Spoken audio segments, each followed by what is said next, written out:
life from them. The task was an arduous one and required the better part of a month. Though he built but one small room, he constructed his cabin of small logs about 6 inches in diameter, stopping the chinks with clay, which he found at the depth of a few feet beneath the surface soil. At one end he built a fireplace of small stones from the beach. These also he set in clay, and when the house had been entirely completed, he applied a coating of the clay to the entire outside surface to the thickness of 4 inches. In the window opening he set small branches about an inch in diameter both vertically and horizontally, and so woven that they formed a substantial grating that could withstand the strength of a powerful animal. Thus they obtained air and proper ventilation without fear of lessening the safety of their cabin. The A-shaped roof was thatched with small branches laid close together, and over these long jungle grass and palm fronds with a final coating of clay. The door he built of pieces of the packing boxes which had held their belongings, nailing one piece upon another, the grain of contiguous layers running transversely, until he had a solid body some 3 inches thick, and of such great strength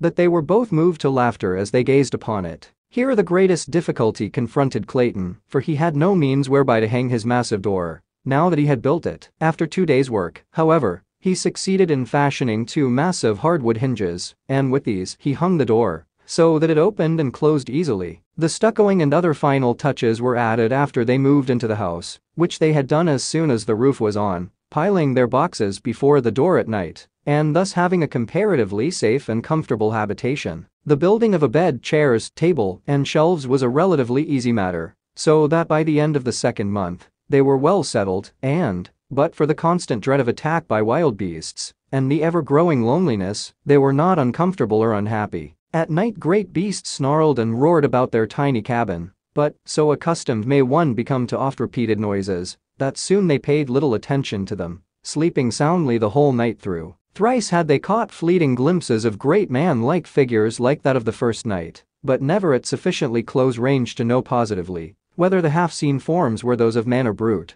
The brilliant birds on the little monkeys had become accustomed to their new acquaintances, and as they had evidently never seen human beings before, they presently, after their first fright had worn off, approached closer and closer, impelled by that strange curiosity which dominates the wild creatures of the forest and the jungle and the plain. So that within the 1st month, several of the birds had gone so far as even to accept morsels of food from the friendly hands of the Claytons. One afternoon, while Clayton was working upon an addition to their cabin, for he contemplated building several more rooms, a number of their grotesque little friends came shrieking and scolding through the trees from the direction of the ridge. Ever as they fled they cast fearful glances back of them, and finally they stopped near Clayton, jabbering excitedly to him, as though to warn him of approaching danger. At last he saw it, the thing the little monkeys so feared, the man brood, of which the Claytons had caught occasional fleeting glimpses. It was approaching through the jungle in a semi-erect position, now and then placing the backs of its closed fists upon the ground, a great anthropoid ape, and, as it advanced, it emitted deep guttural growls and an occasional low barking sound. Clayton was at some distance from the cabin,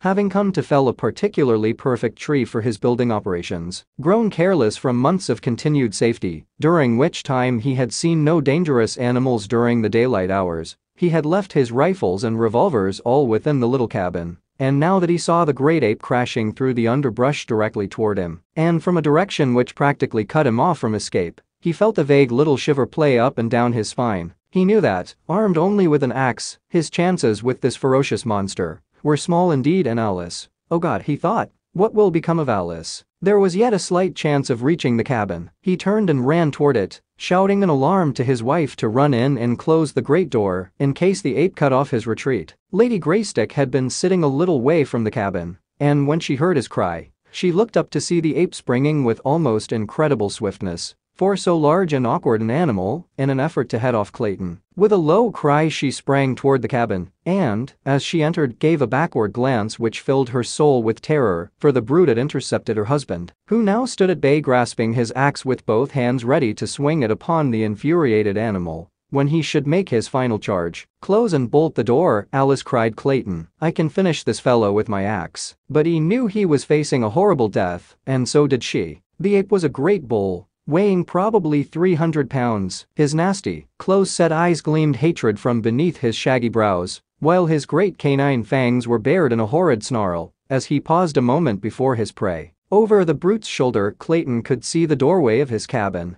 not 20 paces distant, and a great wave of horror and fear swept over him as he saw his young wife emerge, armed with one of his rifles. She had always been afraid of firearms and would never touch them, but now she rushed toward the ape with the fearlessness of a lioness protecting its young. "Back," Alice shouted. "Clayton, for God's sake, go back." But she would not heed, and just then the ape charged, so that Clayton could say no more. The man swung his axe with all his mighty strength, but the powerful brute seized it in those terrible hands and, tearing it from Clayton's grasp, hurled it far to one side. With an ugly snarl he closed upon his defenseless victim, but ere his fangs had reached the throat they thirsted for, there was a sharp report, and a bullet entered the ape's back between his shoulders. Throwing Clayton to the ground, the beast turned upon his new enemy. There before him stood the terrified girl, vainly trying to fire another bullet into the animal's body. But she did not understand the mechanism of the firearm, and the hammer fell futilely upon an empty cartridge. Almost simultaneously Clayton regained his feet, and without thought of the utter hopelessness of it, he rushed forward to drag the ape from his wife's prostrate form. With little or no effort he succeeded, and the great bulk rolled inertly upon the turf before him. The ape was dead. The bullet had done its work. A hasty examination of his wife revealed no marks upon her, and Clayton decided that the huge brute had died the instant he had sprung toward Alice. Gently he lifted his wife's still unconscious form and bore her to the little cabin.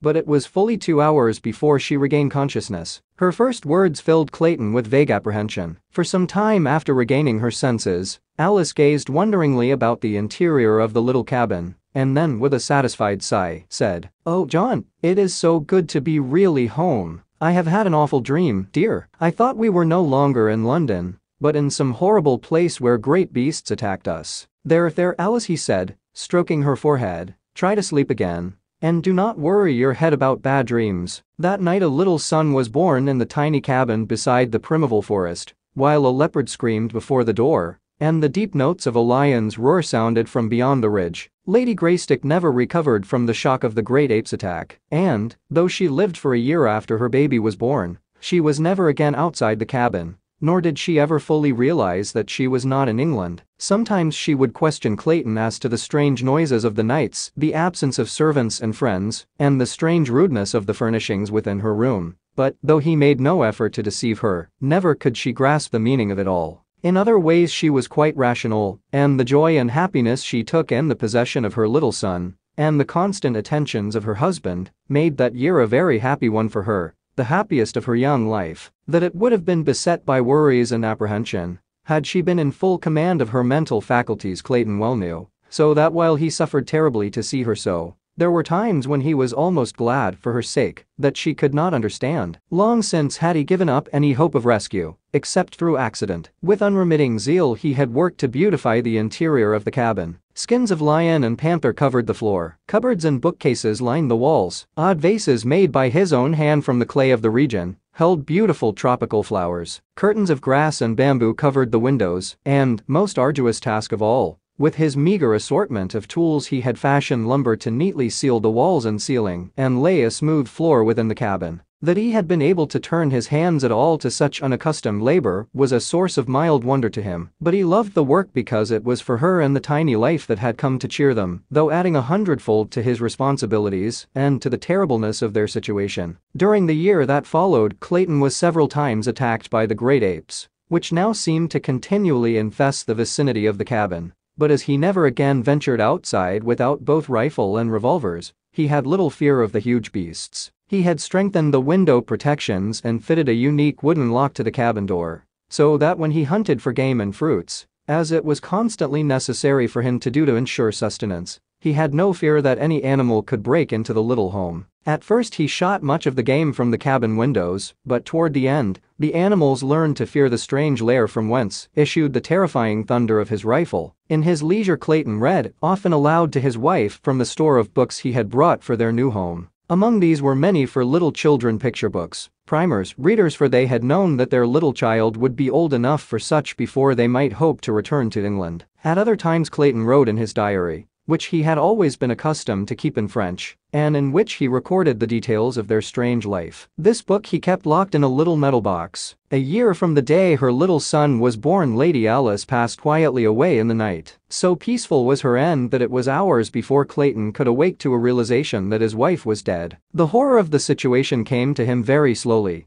and it is doubtful that he ever fully realized the enormity of his sorrow and the fearful responsibility that had devolved upon him with the care of that wee thing, his son, still a nursing babe. The last entry in his diary was made the morning following her death, and there he recites the sad details in a matter-of-fact way that adds to the pathos of it, for it breathes a tired apathy born of long sorrow and hopelessness, which even this cruel blow could scarcely awake to further suffering. "My little son is crying for nourishment. Oh, Alice, Alice, what shall I do?" And as John Clayton wrote the last words his hand was destined ever to pen, he dropped his head wearily upon his outstretched arms, where they rested upon the table he had built for her, who lay still and cold in the bed beside him. For a long time no sound broke the deathlike stillness of the jungle midday save the piteous wailing of the tiny man-child.